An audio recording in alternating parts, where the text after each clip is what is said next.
आपने अब तक देखा कि कैसे भूतिया गुड़िया एरोप्लेन में अपना खूनी खेल शुरू करती है, जिससे प्लेन एक पहाड़ पर क्रैश हो जाता है और उसके अंदर बैठे सभी यात्रियों, पायलट और स्टाफ की मृत्यु हो जाती है। इसके बाद भूतनी क्या करती है क्या नहीं, अब देखिए आगे। प्लेन क्रैश होने के बाद भूतनी वापस अपनी गुड़िया के अंदर आकर वहाँ से गायब हो जाती है, जिसके बाद वो टापू पर इधर उधर घूमने लगती है। वाह, भले ही सफर कितना भी इरिटेटिंग क्यों ना रहा हो, लेकिन इसकी मंजिल बहुत खूबसूरत है। बस यहाँ अच्छा शिकार और मिल जाए, फिर तो मजा आ जाएगा। टापू की सुंदरता को निहारते हुए भूतिया गुड़िया वहाँ रहने वाले आदिवासियों के कबीले में पहुँच जाती है, जहाँ पहुँचकर वो अपने अगले शिकार की खोज करने लगती है। यहाँ लोग शहर या गांव से कुछ अलग दिख रहे हैं, कुछ नया और इंटरेस्टिंग होगा। इनके साथ अलग खेल खेलूंगी। इस पर गुड़िया कबीले में एक घर के सामने जाकर बैठ जाती है, जिस पर वहाँ खेल रही बच्ची बिजुरी की नजर पड़ती है। कबीले में पहली बार कोई नया खिलौना एक गुड़िया देखकर बिजुरी उस पर आकर्षित हो जाती है और भूतिया गुड़िया को अपने साथ घर ले आती है। ए बिजुरी, इस शहरी खिलौना कहाँ से ले आई? रास्ते में मिली, सुंदर है, मेरे को चाहिए थी इसीलिए ले आई, अभी मेरी ही है। पर ऐसा खिलौना कबीले में कैसे आया? सुबह पहाड़ के पास जो प्लेन क्रैश हुआ, मेरे को लगता वहीं से आई। मेरे को ये पसंद है तो अब से मेरे पास ही रहेगी। बिजुरी की जिद मानते हुए उसके मम्मी पापा गुड़िया रखने के लिए मान जाते हैं, जिसके बाद बिजुरी पूरा समय उसे अपने साथ लेकर घूमती रहती है और रात में भी गुड़िया को अपने पास रख कर ही सोती है। आधी रात होते ही भूतनी गुड़िया से बाहर निकलकर जोर जोर से हंसने लगती है, जिससे सभी की नींद खुल जाती है। पूरे परिवार को जागा हुआ देख भूतनी बिना किसी देरी के उन्हें अपने सम्मोहन में कैद कर अपने मन मुताबिक काम कराने लगती है। इसे कहते हैं अच्छा समय। अब मजा आएगा ना बीड़ू। भूतिया गुड़िया बिजुरी के परिवार से कभी कबीले में चोरी तो कभी किसी का अपहरण कराने लगती है, जिससे कुछ ही समय में सभी कबीले वाले बहुत परेशान हो जाते हैं। आखिर मेरे कबीले में ये क्या चल रहा है? ओए, कभी चोरी होती है, ओए, तो कभी किसी का अपहरण। ओए, आज से पहले यहाँ ऐसा कुछ नहीं हुआ, फिर अब इसकी वजह। सरदार, कल रात ही मेरे घर को गिरीश आया था, उसके वापस जाने के साथ ही मेरी 2 बकरियां गायब हो गई। हाँ, गायब हो गई। आपके ऐसा बोलने से याद आता है कि कुछ दिन पहले जब मेरी बेटी गायब हुई थी तो वहाँ बिजुरी आई थी। इसी के साथ कबीले वाले बिजुरी और उसके परिवार के अजीब व्यवहार और घटनाओं से जुड़े होने की बातें सरदार को बताने लगते हैं, जिन्हें सुनकर कबीले का सरदार कुछ लोगों को दामिनी, गिरीश और बिजुरी को सभा में बुलाने के लिए उनके घर भेजता है। गिरीश, गिरीश, बाहर को तो आओ। चलो, तुमको सरदार ने बुलाया है।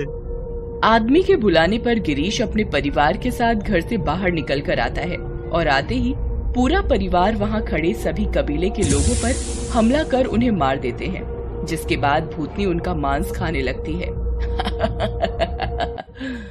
वाह, ये तो बहुत अच्छे गुलाम मिल गए, बिना कोई चूत चपट के सारा काम बखूबी पूरा करते हैं। जाओ, जाकर पूरे कबीले को खत्म कर दो।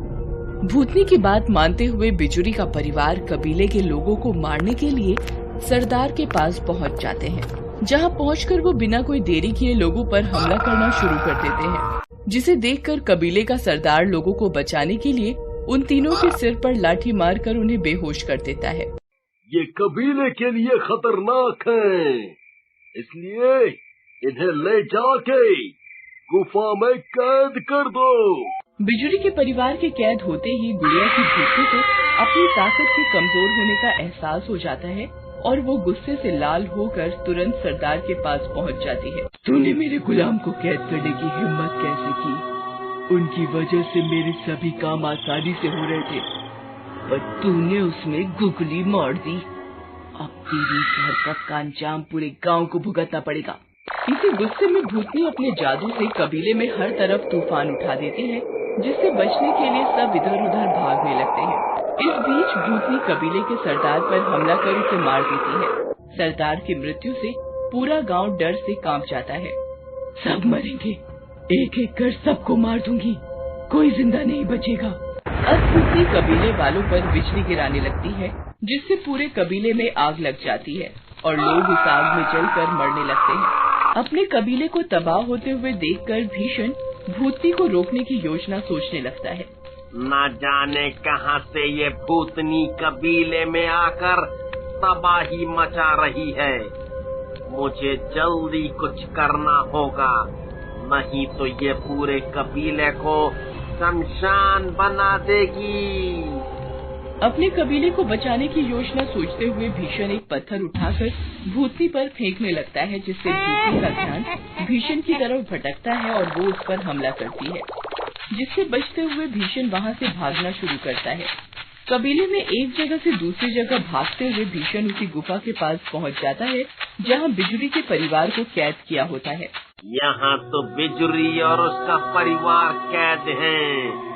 एक तरफ कुआं, एक तरफ खाई, बीच में फंस गया भीषण भाई। क्या करें, क्या करें? इसी असमंजस में भीषण भूतनी के वहां पहुंचने से पहले बिना कुछ सोचे समझे गुफा के अंदर घुस जाता है। एक तरफ भूतनी गुस्से में गुफा के बाहर भीषण को ढूंढ रही होती है, तो दूसरी तरफ गुफा के अंदर बिजुरी और उसका परिवार उसे मारने के लिए आगे बढ़ रहा होता है। मैं तुम्हारे कबीले वाला हूँ गिरीश, तुम अपने ही कबीले के लोगों को मारोगे। रुको रुको, अरे कोई तो इन्हें रोको, बचाओ। भीषण के चिल्लाने की आवाज सुनकर भूतनी गुफा के पास आ जाती है। मुझसे बचने के लिए मेरे ही गुलाम के पास पहुंच गया। पर तुम तो पूरे कबीले के साथ इन्हें भी मार दोगी, फिर अभी गुलाम क्यों बनाया हुआ है? कुछ देर की जिंदगी बची है, कृपया इस परिवार को आजाद कर दो, कर दो, कर दो। मरेंगे तो सब, पर चल तेरी आखिरी इच्छा समझकर इन्हें आजाद कर देती हूँ। भूतनी के ऐसा बोलते ही बिजुरी का पूरा परिवार सम्मोहन मुक्त हो जाता है, जिसका फायदा उठाते हुए भीषण उन्हें पूरी सच्चाई बताकर मदद के लिए पूछता है, जिस पर वे सब सोच में पड़ जाते हैं। मुझे लगता है कि बिजुरी का नया खिलौना जिस दिन से आया है, ये सब तभी से शुरू हुआ है। कैसा खिलौना? कहाँ है खिलौना? काको, वो घर में है। अब मेरा ज्यादा टाइम वेस्ट किए बिना सारे जल्दी बाहर निकलो। इस पर भीषण जल्दी एक योजना बनाता है, जिसमें वो और बिजुरी गुफा के दूसरे रास्ते से बाहर निकलकर उनके घर की तरफ चले जाते हैं। वहीं दामिनी और गिरीश भूतनी का ध्यान भटकाने की कोशिश करते हैं।